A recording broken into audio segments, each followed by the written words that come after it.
Hi everyone, and welcome back to Farrand Film. Today I'm bringing you my review of the Holdovers, the film that has been fresh off wins at the Golden Globes, fresh off nominations at the BAFTAs, and is finally getting a UK cinema release today, Friday the 19th of January. We've had to wait for it. God knows why we've had to wait for it, but it's happening. Directed by Alexander Payne, starring Paul Giamatti, Divine John Randolph, and Dominic Sessa. It is a film about a curmudgeon lecturer who basically has to stay at the school that he teaches at in order to look after the holdovers. It was a film that when it started, I began to assume that it was going to go one or two ways. I assumed initially that we were going the Dead Poet Society route, that we were going the Captain, my Captain, um, and it was going to be more to do with him and his relationship with his students rather than more of a singular relationship that we get into.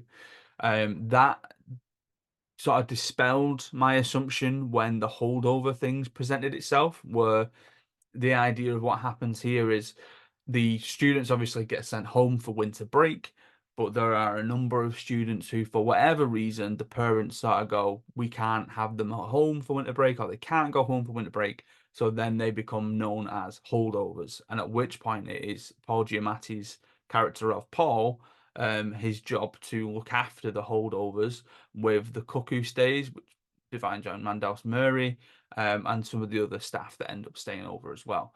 Um, when the holdover name presented itself, I thought at that point it was going to be a bit more of a ragtag Christmas tale of, oh, there's going to be a group of these boys who are together, being led by Paul Giamatti, and they're going to get up to all sorts of nonsense. There are very fleeting moments, but very interesting and lovely moments of where the elder students are looking out for younger students quite early on. That was a really interesting take. I kind of wanted to see more of that. But then it rests into its true narrative, and the true narrative being, and I don't want to sort of give away too many in terms of spoilers and stuff like that, but I think it's fine. Is the majority of the boys, all but one, Angus Tully, played by Dominic Sessa, um, they all are able to sort of go off. They're all able to sort of go off with the permission of the parents to somebody's ranch or whatever it is on holiday. And it ends up being that sort of triple header of Mary, Paul, and Dominic that you are left with. Mary, Paul, and Dominic. I've mixed everything up there. Mary, Paul, and Angus, who you end up being left with. So the lecture of Paul, brilliantly played by Paul Giamatti, um, drunk, belligerent, intelligent, giving the kids detentions at Christmas just because they're in school and they've done something wrong, so they deserve a detention. He's that teacher that no matter what time of year it is, everything carries on as normal. There'll be no fun, there'll be nothing else. You're here to learn, you're here to study, you're here to do this. Divine Joel Randolph as the cook, as the school cook who stays over the Christmas period. Murray, she has this unseen past trauma, and it's unseen because we don't see any of it. We don't see any of it in flashback. We don't go through it with her as a character first, and then we move on afterwards. It's mentioned. It's aware. People are aware of what's happened to her in her life. People are aware of, the sort of the ailment that she has, or the sort of, I suppose it's more of an emotional ailment that she has, and that is enough for us to have a backstory for her.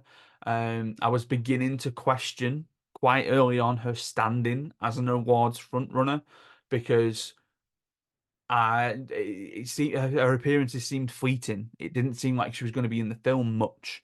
But then as the film progresses, my impatience then was quashed because more and more scenes happen and more things happen. And I think it's very clear as to why her standing as frontrunner in the Best Supporting Actress category is there and is valid. Angus Tully. Now, when I wrote this when I saw the film over the weekend. I wrote the words, would have liked to have seen Dominic Sessa nominated with his peers. Thankfully, due to the BAFTA nominations that came out now as you watch this yesterday, he got nominated. He got nominated for Best Supporting Actor. Angus Tully is a high achieving student. He's the last remaining holdover once all the others depart. And there are so many different things to his character that just add more and more layers to the story. His relationship with Paul, his relationship with Paul Giamatti's character, his relationship even with Divine John Randolph's character of Murray. And if I was just to refer to Boston for a second, there's a whole reveal with this character there, and it's really solid performance from Dominic Sessa. So I'm glad that he actually made it into the BAFTA nominees. Um, the emotional hits in the third act are stunning. Um, I've never before seen, I think, a prescription bottle label being shown in a close up and having that much emotional heft for me.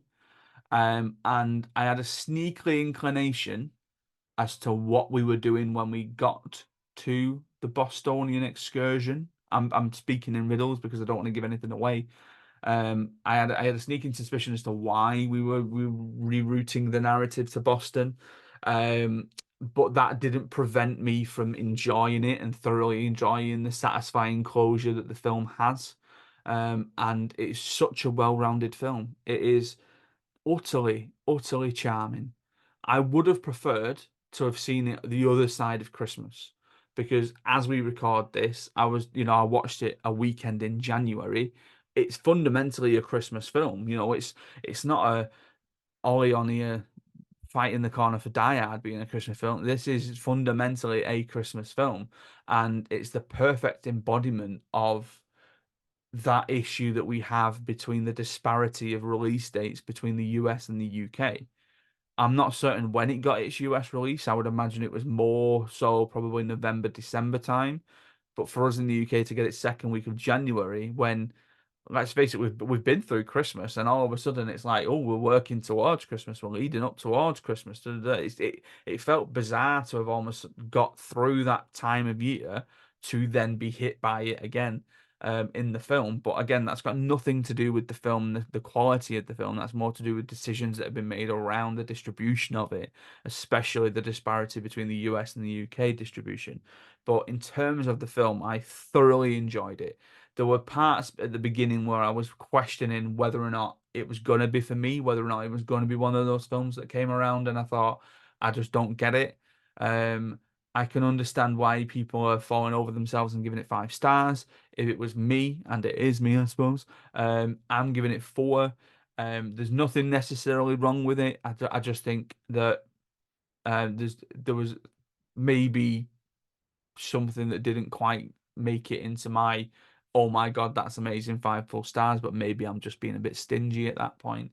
Utterly charming. Performances are fantastic. It's very, very funny. There is a one line that gets delivered by Paul Giamatti towards the end of the film that made me laugh out loud, and I didn't expect it, but it was great.